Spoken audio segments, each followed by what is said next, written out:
Everyone loves reality TV, from Love Island to Big Brother and even Married at First Sight. But how real is reality TV? What's it like?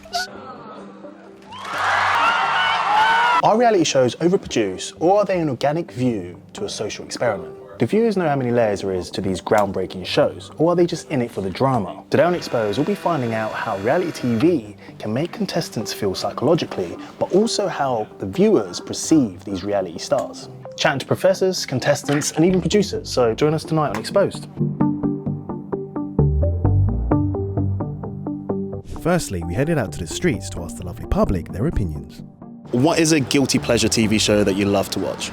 Definitely Married at First Sight. The Australian one is wild, crazy drama. Probably Singles Inferno. Too hot to handle. Too hot to handle, yeah. Dance Moms. Oh yeah, Dance Moms. What stereotypes do you associate with reality TV stars? Like stereotypically good looking. You wouldn't be able to have a conversation with any of them. All gossip. Almost. Yeah, they're not talking about anything deeper than that, you know. People who are looking to get a following on social media. Just staged and scripted. It's so easy to tell once you realise, I think. Yeah.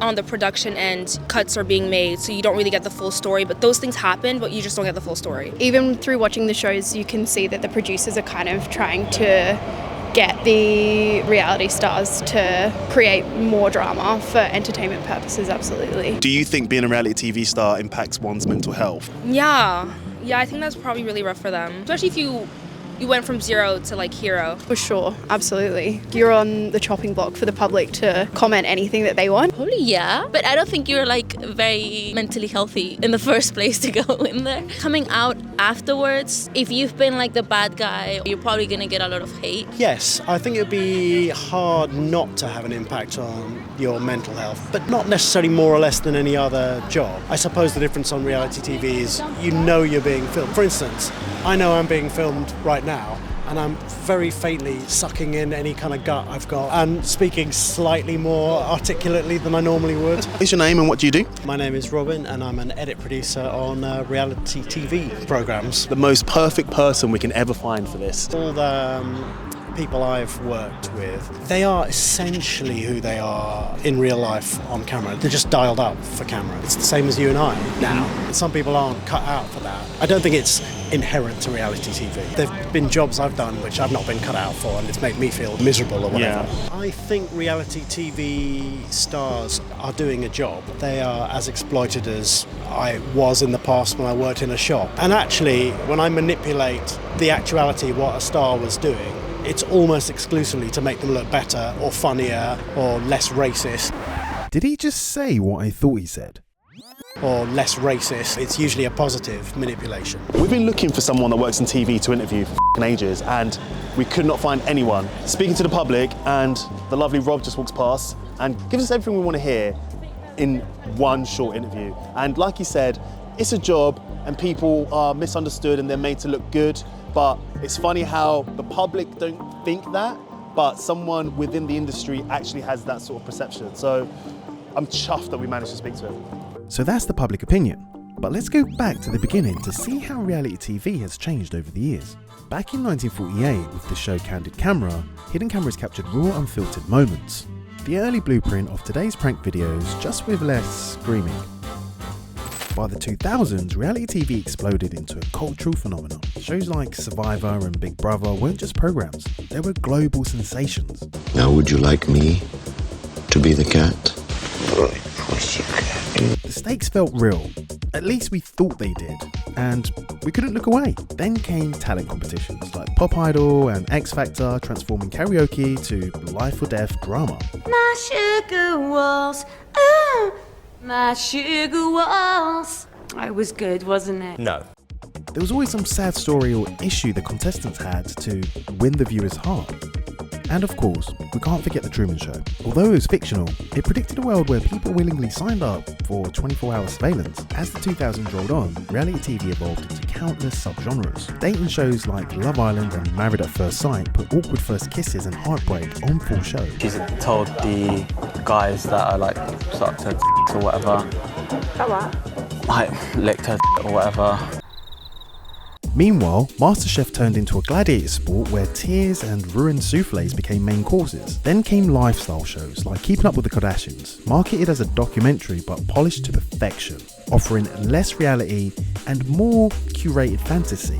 Decades later, and we're still hooked. Whether it's the drama, the confession, or the eliminations, love it or hate it, reality TV is, well, a very real part of our lives. Helen Wood, a media professor at Aston University, has spent years analysing reality TV's impact on culture. Beyond academia, she has advised Parliament on what the industry might need to reform. I managed to pick her brain to try and understand that little bit more. What are some of the common psychological impacts of reality TV contestants? It kind of obviously depends on which kind of a show you go into. So if you go into a kind of really immersive show like Love Island or like The Circle, the attention around you has been building over a period of time and you've been kept away from that. And then you emerge to this attention from publicity, from tabloid news, across social media. The biggest impact, I think, for those kind of shows is often coping with the kind of attention you've suddenly got that you're not used to and you're not prepared for. Other participants have bad experiences on the show that leave lasting effects because you're put in situations that often you're not in control of. You could have something happen to you you weren't prepared for. You'll perhaps feel like you're encouraged to do something you didn't really want to do.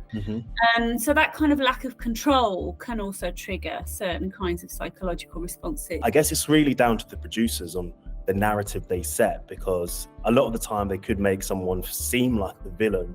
But if you think about what makes people spectacular and interesting, those are often traits that can get associated with certain kinds of class, gendered or race characteristics. So there was a whole era of showing people out of control or drunk or excessive that sort of went together with portraying, I would have said, the working classes in a very particular way. Some black women feel they've been represented by the kind of trope of the angry black woman, which is common. It's visible, it plays well, they've perhaps been overly edited in that way. To some extent, people understand that they might have to play up to a stereotype. I think that happened in shows like Geordie Shore. I think we've moved out of some of the worst of that, which I guess was around the Jeremy Kyle show and all of those shows. To what extent do you think production decisions influence the portrayal of contestants and the public perception of them? Viewers don't think this is real. They know that it's produced, that it's managed, that it's staged. Possibly that's why The Traitors was so popular. They deliberately went for more ordinary people who perhaps were less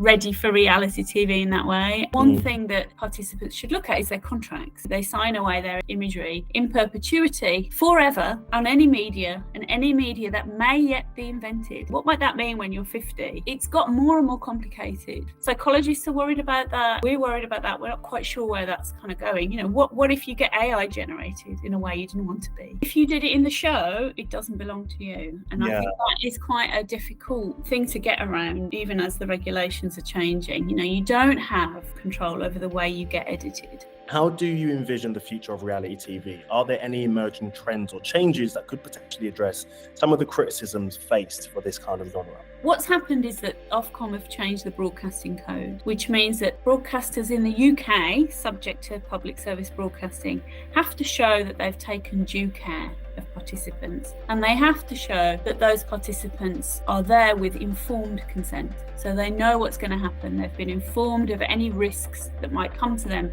as a result of taking part in the show. Helen said some very interesting stuff there, and I noticed that she said that The Traitors was popular because they cast ordinary people who were less ready for TV. So I managed to track one of them down, Zack. I wanted to know about his experiences on and off the camera. My experience in the show was a totally mixed bag. Very quickly, it kind of turned for me a little bit, and I'm a little bit mentally vulnerable anyway. I went on the show not really disclosing that I had bad anxiety and bad OCD, which caused me panic attacks. The therapist had to see me like every day and talk to me about mental health, and the cast members were like asking the therapist to ask how I was doing, because obviously we had no contact. So in January, it was like, this is all great.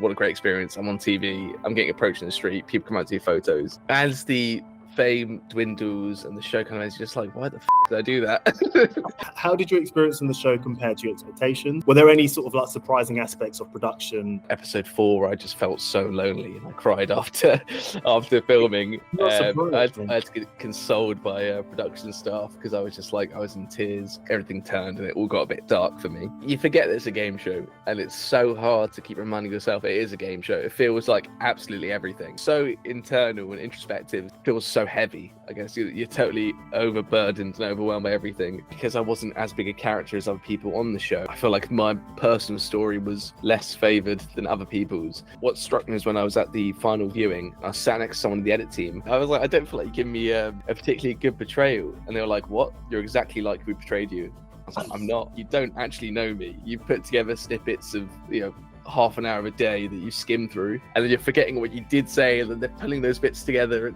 After Caroline Flack and Mike from Love Island, the industry started to get a bit more strict about what they do, making sure they had the correct procedures and support networks in place for people who are on. It felt like to me like it was probably a lot better than it used to be. After the show came out, I was probably in the worst mental health space I'd been in, and I was in a really bad place, having kind of panic attacks like every other day, just kind of worried about going outside. It's nice that you've also been open to like jump into therapy and stuff. Coming out of it, I've been a bit more considerate about people's feelings, and I'd like to think a lot more compassionate. And there's people from different walks of life that I might never have met before, and I think I'm very appreciative of that. And yeah, I'm thankful for the friends I've made along the way in doing so, because they're just an unbelievably good bunch. That conversation with Zack really opened my eyes to an experience that you don't really see on TV.